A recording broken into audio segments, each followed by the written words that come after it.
2:30. Watch this episode to hear the value add an experienced agent can do for you as a client.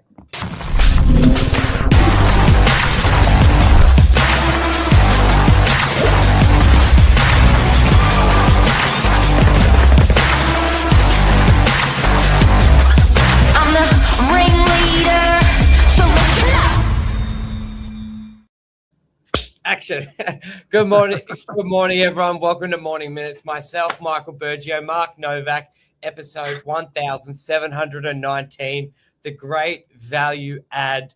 We had a very exciting day yesterday, looking through a under construction building that's going to be 60 storage units, and we were just talking about it this morning, going 99.9% of agents will never experience this. They're just selling second, there's nothing wrong with it, apartments, housing. They never get to sell a site to a client, say you can do this to it, help them do the approval, go through all the ups and downs with council, getting the approval, then experience the mid-construction up and down and stories like fire safety coming through and adding another $1 million of work needed, but also seeing all the areas where you can have extra income. Like you yesterday, Mark, like this could be rented out, this could be rented, and just increasing the overall value of a property. It's just exciting. I love it. Mark, what do you think? The great ad. Yeah, a lot of layers to it, isn't there? Because there's the funding layer, there's the occupation certificate, the certification layer, there's the selling layers.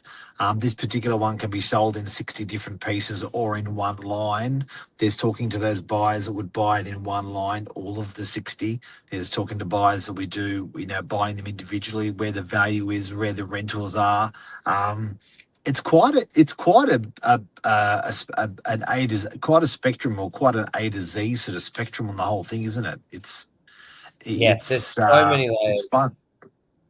It is. And then eventually we'll be selling them and leasing them out, so there'll be even more layers to it. But it's a great part of the business where it's just, there's so much rapport building, and you get to really know the client because it's a very long period of time, but you get to add value. Like this site originally is $2 million.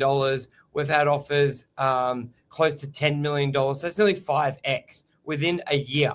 And that's what I love about commercial. You don't have to be reliant on the market to make money, because with an approval and a build. Yeah. Like with residential, like you can renovate the property and it'd be worth less. On the other hand, we've seen people knock down the building and the land just be worth more. Like you're governed by the market itself so heavily, but with commercial, you can make money in any market. It's interesting, and look, the climate's crazy at the moment. Where what's that saying? When the tide goes out, you see who's naked. What does it say? Yeah, it's like that. The emperor's wearing no clothes. Like the tide goes. Emperor's wearing no clothes. So at the moment, with this consolidation part of the marketplace, with commercial and with residential, you're definitely seeing, my best advice is, cash flow is king. Anyone who's running good cash flow is actually is just motoring along. Anyone who's not is there's been a couple of fire sales out there a little bit, but I think you'd be surprised. 99.9% of people are actually fine, and there's no desperate selling of properties.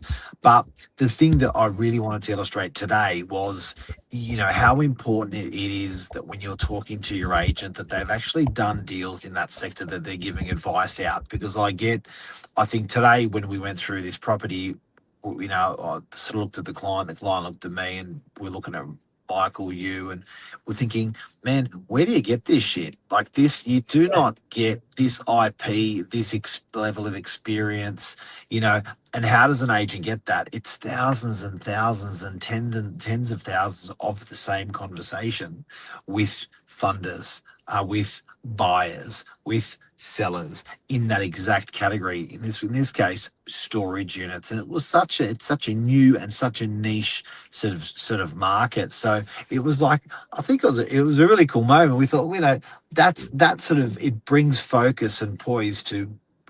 I thought about walking away that, if you've got the right agent giving you advice, there is they are going to make you an extra 5 or 10% on your sale price just on that advice they're going to give. So it's just so critical you have the right agent on the job, guys.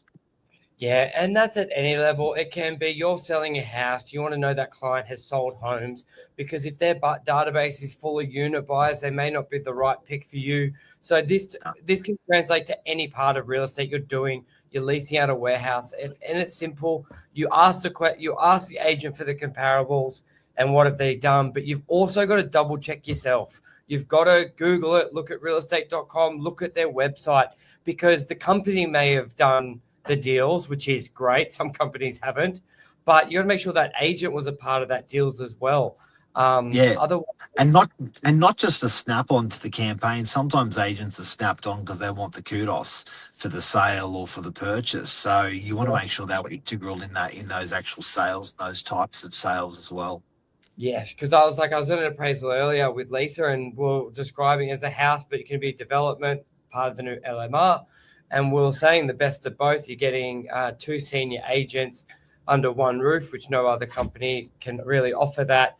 And when doing sort of a presentation, commercial v resi at the same time, it can be a little different because you're going through the residential pricing, which is quite accurate, the agent opinion. There's not much variation there compared to a development feasibility and what a developer may pay, where I was like, well, ignore the price a little bit more that my fees came to, because there is like 100 other points which will affect this feasibility. You're more picking the agent for knowing this, so they can basically call bullshit when the developer tries to lower the price because they can't do a second story, for example, or the council need 20 car spaces when I would know the ratio says they only need 10.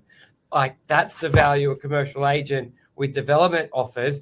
Not that I'm going to have an accurate feasibility to the dollar on what can be projected, because you're going to have, like, your biggest things will be solar access. Like, the council will say you may only be able to do 5 units once they see the plans, because you need to allow that natural light for the neighbor. Like, there's no way we can go into that detail now, but you just want to know that agent can have that conversation with that developer.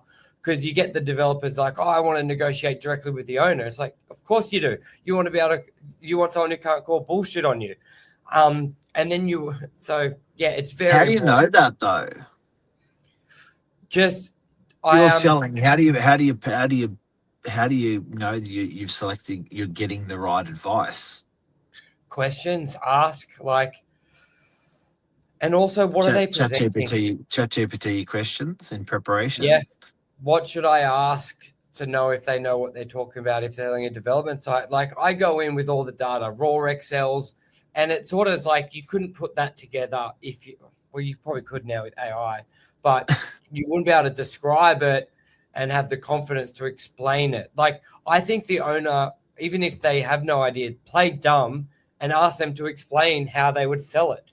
And if the owner's like, well, I'd sell it to the childcare because I'll just tell them to check zoning and do childcare. But it's like, no.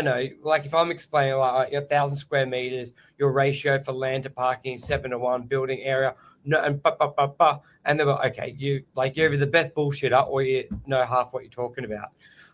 So I think it does raise that when you're selecting your real estate agent, make sure they are exacting in the field that you're requiring them to act in. Make sure that they are doing deals in that field that where your unit is or your house is, or that is. Yeah. And I'll also think, to give better clarity, 3 quotes. even if the first quote feels good from the agent, what's it worth? What are you going to do to get me the best price? Having a second and third quote just justifies if that first one's good. I often get worried, and even if they can give you nuggets, the great thing about our industry is that we don't get paid until we get a result. So that advice, if you get 1, 2, 3, 4 agents, it's all free advice. It's only when we strike at that price that you sell that you're paying a fee to the agent. So definitely get around to a couple of different agents and get some opinions. 100%. Yeah.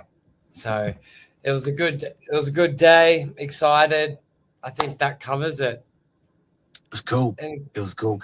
And keep an eye on this one. You're going to see it listed. It's going to be 60 storage units, and you're going to see it sold. And there's going to be it's been an interesting project to be from A to Z on with a client. So quite a beautiful story. Awesome. Thank you, everyone. Cheers, Mark. Thanks to Burge. See you, legend. Bye.